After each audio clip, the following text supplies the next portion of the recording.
शुक्लाम्बरधरं विष्णुं शशिवर्णं चतुर्भुजं प्रसन्नवदनं ध्यायेत् सर्वविघ्नोपशान्तयेत्। गुरुब्रह्मा गुरुविष्णु गुरुदेवो महेश्वरा गुरुस्साक्षात् परब्रह्म तस्मै श्रीगुरवे नमः। व्यासाय विष्णुरूपाय व्यासरूपाय विष्णवे नमो विद्ब्रह्मनिधये वासिष्ठाय नमो नमः। कूजन्तं राम रामेति मधुरं मधुराक्षरम् आरुह्य कविताशाखां वन्दे वाल्मीकिकोकिलम्। श्रुतिस्मृतिपुराणानाम् आलयं करुणालयं नमामि भगवत्पादशङ्करं लोकशङ्करम्। वागर्धव्यव सम्पृक्तौ वागर्धप्रतिपत्तये जगतः वन्दे पार्वती परमशिवौ। सुक्तिं समग्रेतु शुचमेव लक्ष्मीं श्रीरङ्गराजमहिषी मधुरैकटाक्षै वैदग्ध्यवर्णगुणगम्बनगौरवैर्यां कण्डूलकर्णकुवरा कवयो गदयन्ति।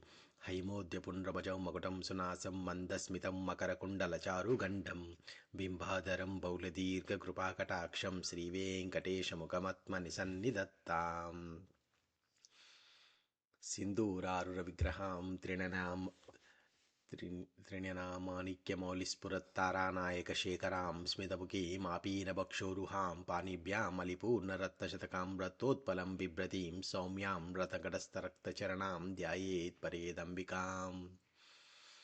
विमलपटी कमलकुटी पुस्तकरुद्राक्षस्यस्तहस्तपुटी कामाक्षी पक्ष्मलाक्षी कलितविपञ्ची विभासि वैरिञ्ची मनोजवं मार्ततुल्यवेगं जितेन्द्रियं बुद्धिमतां वरिष्ठं वातात्मजं वानरयूथमुख्यं श्रीरामदूतं शिरसा नमामि। आपदामपहर्तारं दातारं सर्वसम्पदां लोकाभिरामं श्रीरामं भूयो भूयो नमाम्यहम्। श्रीरामचन्द्रं सितपारिजातं सीतामुकाम्बरो चञ्चरीकः समस्तकल्याणगुणाभिरामः निरन्तरं मङ्गलमातनोतु। जयतु जयतु देवो देवकीनन्दनोऽयं जयतु जयतु कृष्णवृष्णो वंशीप्रदीपः जयतु जयतु मेघश्यामलकोमलाङ्गो जयतु जयतु पृथ्वी वारणासो मुकुन्दः। वासुदेवसुतं देवं कंसचाणूरमर्दनं देवकी परमानन्दं कृष्णं वन्दे जगद्गुरुम्। नारायणं नमस्कृत्य नरं चैव नरोत्तमं देवीं सरस्वतीं व्यासं ततो जयमुदीरयेत्। श्रीराम राम रामेति रमे रामे मनोरमे सहस्रनाम तत्तुल्यं रामनामवरानने। सदाशिवसमारम्भां शङ्कराचार्यमध्यमाम् अस्मदाचार्यपर्यन्तां वन्दे गुरुपराम्परम्।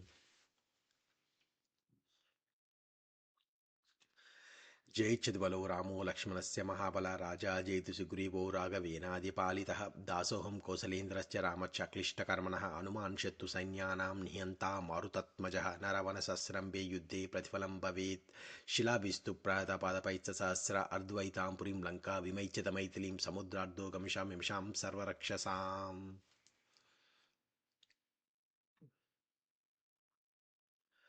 नरत्वं देवत्वं नगमगमृगत्वं मशकता पशुत्वं कीटत्वं विहत्वादिजरणं सदा तत्पादाब्जस्मरण परमानन्दलहरी विरासत्रं चेद्रुवकिं तेन वपुषा सदा मोहाटव्यां चरति युवतीनां कुचगुरौ नटत्याशा शाखा स्वटितजटितसत्वरमपीतं कपालिन् भिक्षो मे हृदयकपि अत्यन्तचपलं दृढं भक्त्वा बद्ध्या शिव भवदधीनं कुरु विभौ। शिव तव परिचर्य सन्निधानाय गौर्ये भव मम गुरुदुर्यां बुद्धिकन्यां प्रदास्ये सकलभुवनबन्धोर्सच्चिदानन्दसिन्धो सदय हृदय गेहे सर्वदा सर्वदात्मम्।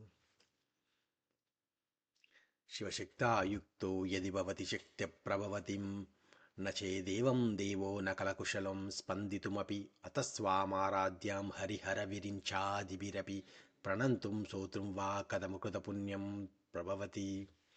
अविद्यानामन्तस्तिमिरमिरोद्वीपनगरी जडानां चैतन्यस्तबकमकरन्दश्रुतिझरि दरिद्राणां चिन्तामणिगुणनिका जन्मजलदौ निमग्नानां द्रंष्ट्रामुररिपुवराहस्य भवति। कुनक्वाञ्चीदामाकरिकलभकुम्भस्तननता परीक्षीणा मध्ये परिणतचरचन्द्रवदना धनुर्बाणं पाशं शृणिमपि दधाना करतलै पुरस्तादस्तानः पुरमदितुरहोरपुर्षिका शरज्योत्स्नां शुद्धां शशियुतजटाजूटमकुटां वरत्रासत्राणस्फुटिकगुटिका पुस्तककरां सकृन्नत्वा नत्वा कद सकृन्नत्वा नत्वा कदमिव सतां सन्निदधते मधुक्षीरा द्राक्षा मधुरिमधुरीनः फणितयः दुनोतु ध्वान्तं न स्तुलितदलितेन्दीवरवनं घनस्निग्धश्लिक्ष्णं चिकुरनिकुरम्भं तव शिवे यदीयं सौरभ्यां सहजमुपलद्वां सुमनसो वसं तस्मिन् मन्ये वलबदनमाटीविटपिनाम् दृशाद्राही यस्यद्धरदलितनीलोत्पलरुचा दवीयांसं दीनं स्नपय कृपया मामपि शिवे अनेनायं धन्यो भवति न च ते हानिर्यतावनेव हन्मेव समकरनिपातो हिमकरः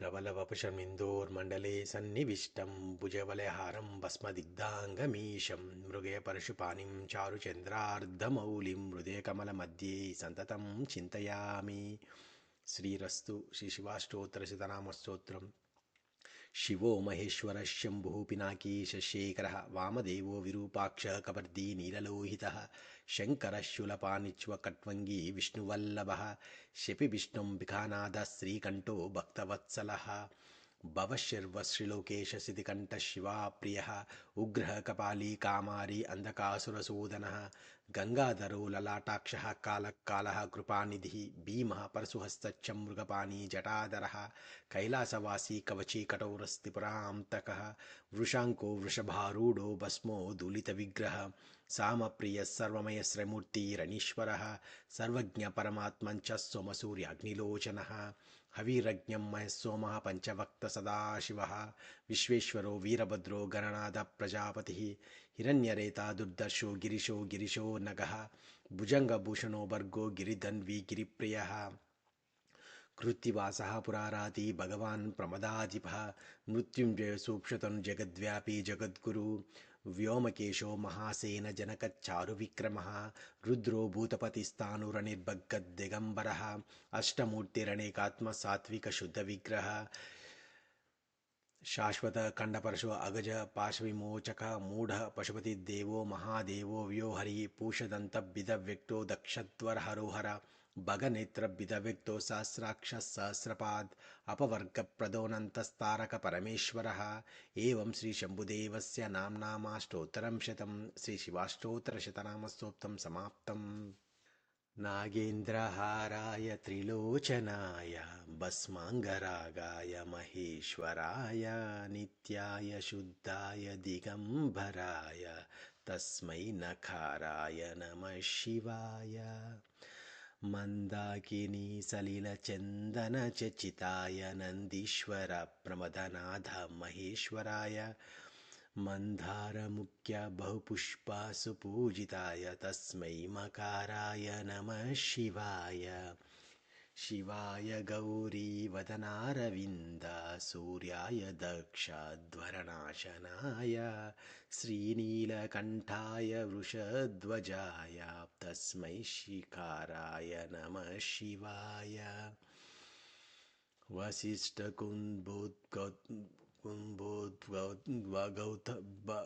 भगौतमार्य मुनीन्द्रदेवाच्युतशेखराय चन्द्रार्कवैश्वानरलोचनाय तस्मै वकाराय नमः शिवाय यक्षस्वरूपाय जटाधराय पिनाकिहस्ताय सनातनाय दिव्याय देवाय दिगम्बराय तस्मै यकाराय नमः शिवाय शिवपञ्चाक्षरिसूत्रं यं पठे शिवसन्निधौ शिवलोकमवाप्नोति शिवेन सह मोदते नमः शिवाय नमः शिवाय नमः शिवाय अरुणाचलेश्वराय नमः अरुणाचलेश्वराय नमः अरुणाचलेश्वराय नमः